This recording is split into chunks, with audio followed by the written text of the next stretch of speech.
मैं और गीतू आप लोगों को दिखा रहे हैं, इस बार स्पिरिचुअल जर्नी पे लेके आए हैं। ऐसी ऐसी जगह आप लोगों को दिखाएंगे जो आज तक इंडिया में बहुत कम यूट्यूबर्स ने दिखाई होंगी, राइट।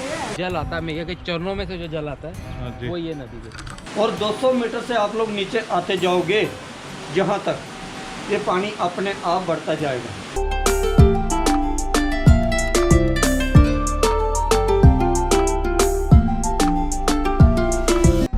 आप लोग दोस्तों व्यू देखो, क्या सही व्यू है। लेफ्ट हैंड साइड है वैली और इस तरफ पूरा पहाड़, और हम जा रहे हैं अपनी मंजिल की ओर। यहाँ से अप्रोक्स जो टाइम दिखा रहा है वो 2 घंटे का दिखा रहा है अभी। बाकी लेट्स सी कितना टाइम लगता है, क्या लगता है। ब्रेकफास्ट तो कर चुके हैं, तो अपने रास्ते में रुकेंगे तो है नहीं।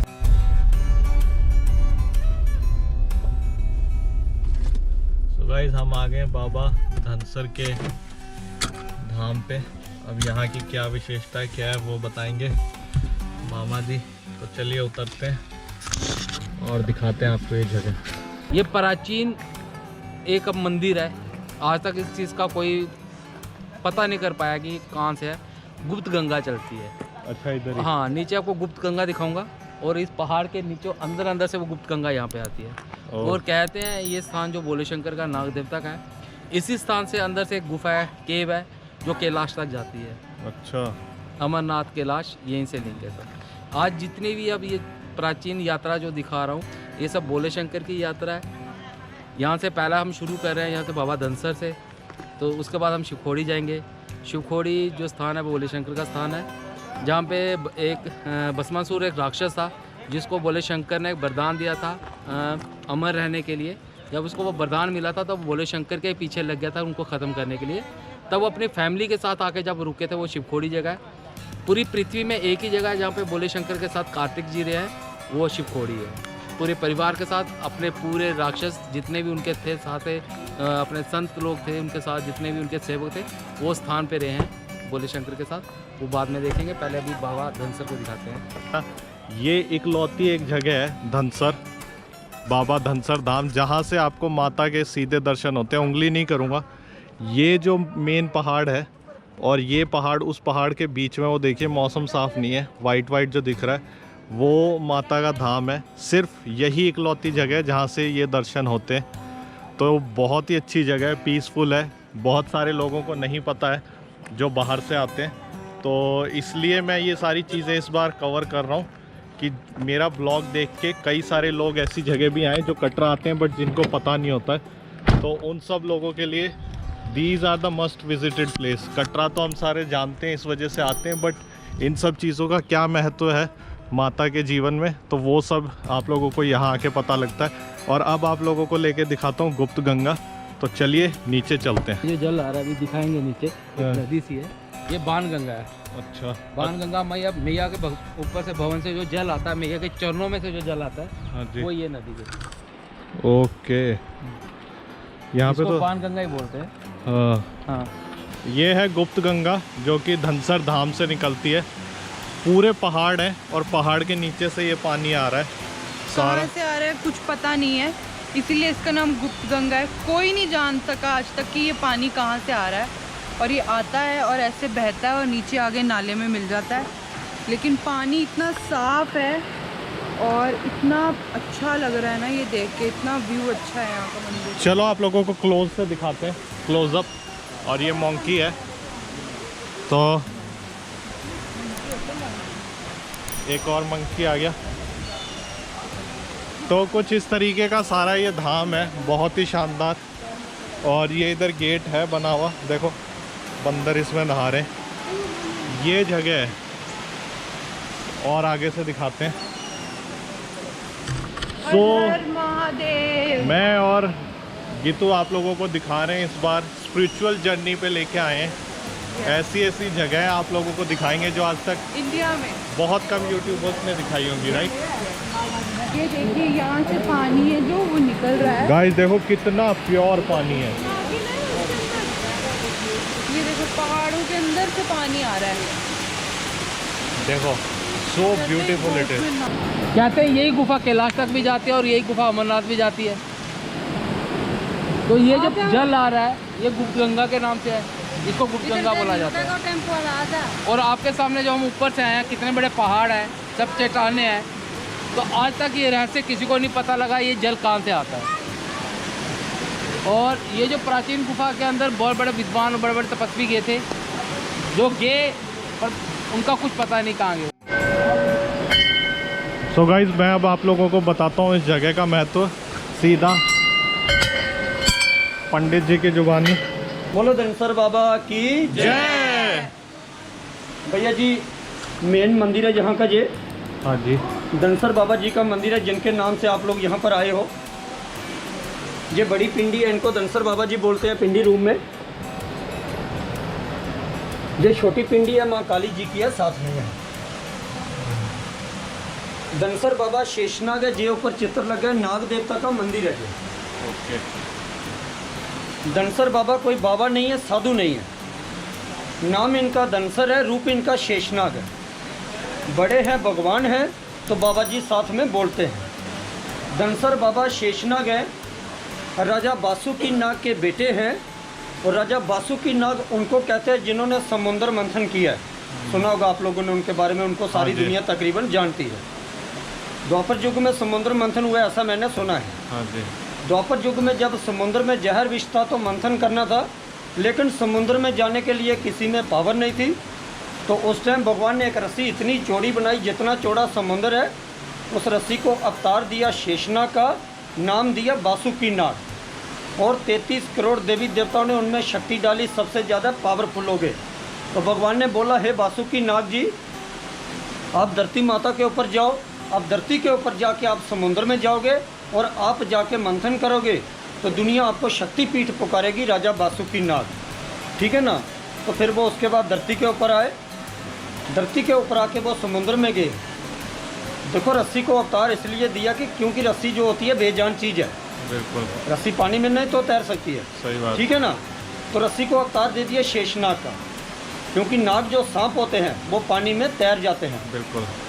धरती के ऊपर आए, तैरते हुए वो समुद्र में गए और समुद्र में जाके उन्होंने उस मथनी को लपेटा, जिससे समुद्र को रिड़कना था, हिलाना है। तो भगवान ने कश्यप अवतार लिया, तो इनकी पीठ के ऊपर वो मथनी रखी गई। उसके बाद मंथन हुआ, जहर विष बाहर आया, शिवजी जी ने पिया था और बासुकी नाग को फिर उन्होंने गले में पहन लिया था, भोले बाबा ने। ये द्वापर युग की बात है। उसके बाद बासुकी नाग के भैया 22 बेटे हुए, 84 उनके पोते हुए। राजा बासुकी नाग के 22 बेटे हैं, 84 उनके पोते हैं। ये सारा परिवार शेषनाग है और सारा का सारा जम्मू कश्मीर में विराजमान है। अच्छा। जम्मू कश्मीर में आपको नागों का मंदिर कहीं भी मिलेगा। कोई इनका रिलेटिव होगा, कोई भाई होगा, भतीजा होगा, बेटा होगा। अच्छा। और जहाँ भी मंदिर होगा नाग देवता का, उस मंदिर के आगे पानी नेचुरल होगा। अच्छा, खुद ही होगा हर मंदिर के आगे। क्यों कि जो राजा बासुकी नाग है, उनका जो अवतार हुआ है वो समुद्र मंथन के लिए हुआ है। वो समुद्र में रहते हैं, तो उनका सारा परिवार जो शेषनाग है सारा समुद्र में ही रहता है। बिल्कुल सही। ठीक है ना। कहीं पे इतना पानी मिलेगा जितना यहाँ पर है, इससे ज़्यादा भी मिलेगा, इससे कम भी मिलेगा। और किसी मंदिर के आगे आपको ऐसा भी पानी मिलेगा, 1-2 गिलास पानी गिरा हुआ है, सड़ा हुआ है, लेकिन नहीं, नीचे खुदाई होगी तो नीचे समुद्र बह रहा होगा उसके, क्योंकि ये सारा परिवार शेषनाग है, सारा समुद्र में ही रहता है। तो 22 बेटों में से जहाँ पर एक धनसर बाबा जी हैं, नाम होता है पहचान के लिए। 22 बेटों में से एक जहाँ पर बाबा धनसर जी हैं, धनसर बाबा शेषनाग है, इस झील के अंदर रहते हैं। और इस झील में एक नाग के दर्शन होते हैं, असली में नेचुरल। जो बाबा जी का रूप है वो शेषनाग है। जो दर्शन होते हैं एक मुख वाले, एक मुंह वाले के, वो डेली दर्शन है यहाँ। लेकिन सबको नहीं है, किसी किस्मत वाले, नसीब वाले को होते हैं। मैं बोलूँ सबको होते हैं ऐसा कुछ नहीं है, किस्मत वाले को होते यहाँ डेली है। जहाँ बैठ के इन्होंने तपस्या की थी शंकर भगवान जी की 12 साल। धनसर बाबा शेषनाग जी ने 12 साल तपस्या करी है शिवजी जी की यहाँ। और शिवजी जी ने स्वयं परिवार के साथ दर्शन दिए सामने गुफा में। छोटी सी गुफा बनी है, उसके अंदर शिव परिवार है, प्राकृतिक नेचुरल विराजमान है, स्वयंभू है यहाँ पर। धनसर बाबा शेषनाग है, ये सब नाग देवता का परिवार है सारा ये। अच्छा। ठीक है ना। लेकिन ये जो मूर्तियाँ हैं, ये कोई खुदाई में नहीं है, नहीं कोई अपने आप है, हाथों से बनी है, प्राचीन काल की है, सदियों पुरानी है। जब से बाबा धनसर जी जहाँ पर आए हुए हैं, प्रकट हुए, विराजमान है, तब से ये मूर्तियाँ इन्हीं के लोगों ने बना के चढ़ाई है, सदियों पुरानी है। और ये जो पानी जहाँ पर है, ये गुप्त गंगा है भैया। ये ये पानी 12 महीने ऐसा ही रहता है। ये सर्दियों में गर्म और गर्मी में ठंडा होता है ये पानी। जहाँ आप 200 मीटर पीछे चले जाओ पानी नहीं है यहाँ। अच्छा। 200 मीटर के पीछे हमारा गांव है, खेतीबाड़ी ज़मीन है और बीच में छोटा सा नाला भी है। लेकिन 200 मीटर के ऊपर पहुंचो जहाँ से ये बाबा जी का जंगल बाउंड्री शुरू होता है। अपनी अपनी ज़मीन हर किसी की होती है ना, ये आपका घर है, आपकी बाउंड्री है, मेरा घर है, मेरी बाउंड्री है, साथ होता है ना। तो ऐसे ही इनकी भी बाउंड्री है। लेकिन कभी आप लोगों का किसी का देखने का जी करे, कहते हैं ना आंखों से देखो कानों से सुनो फिर यकीन करो, तो मैं आपके साथ चल सकता हूँ। ऐसा भी है, कोई ऐसी नहीं है कोई बात। बाउंड्री के ऊपर पहुँचोगे आपको ऐसा नज़र आएगा कि जैसे कोई पत्थर के ऊपर बारिश का एक बूंद अभी गिरा है। जैसे रात को ओस पड़ती है, वो पत्थर आपको ऊपर से गीला गीला नज़र आएगा और उस पत्थर के नीचे देखोगे खड़ा पानी सड़ा हुआ नज़र आएगा, जिसके अंदर वो हरा हरा घास काई निकली होगी। और 200 मीटर से आप लोग नीचे आते जाओगे जहाँ तक ये पानी अपने आप बढ़ता जाएगा। लेकिन ये चीज़ आपको नज़र नहीं आएगी ये पानी कहाँ से आ रहा है। सारा पानी बढ़ चढ़ के इकट्ठा होके इस झील में गिरता है और आज आपके सामने जहाँ गिर भी रहा है। अगर आप लोग पहले आए होंगे तो देखा होगा ऐसा, नहीं तो आज आए हैं पहली बार तो देख लो। क्यों कि धनसर बाबा जी शेषनाग हैं, इस सरोवर में रहते हैं, तो ये सारा पानी इन्हीं के ऊपर आके ये गिरता है। इधर भैया जी जो कुछ भी है नेचुरल है, प्राकृतिक है, ये इनकी कहानी है। बोलो धनसर बाबा की जो है ये आपशंभु मंदिर है, जहाँ पे शेषनाग जी आके विराजमान हुए थे। जब उन्होंने यहाँ पे अपनी तपस्या की थी, तपस्या के बाद भोले शंकर पार्वती पूरे परिवार ने उनको साक्षात यहाँ पे दर्शन दिए थे, तो इसको आपशंभु मंदिर भी बोलते हैं मंदिर। तो अभी वही दिखाएंगे आपको जहाँ पे शंकर भगवान ने पूरे परिवार के साथ दर्शन दिए थे। गाइस देखो ऊपर कितना सही बना हुआ है एंड नीचे सर नीचे करके। गाइस ये जो महाराज ने बताया था यहाँ पे शंकर भगवान जी ने दर्शन दिए थे। और यहाँ पार्वती, गणेश, कार्तिक, कैलाश पर्वत, गौ माता के थन, पूरा परिवार है भोले बाबा। पूरे परिवार के साथ उन्होंने भगवान जी ने दर्शन दिए थे। और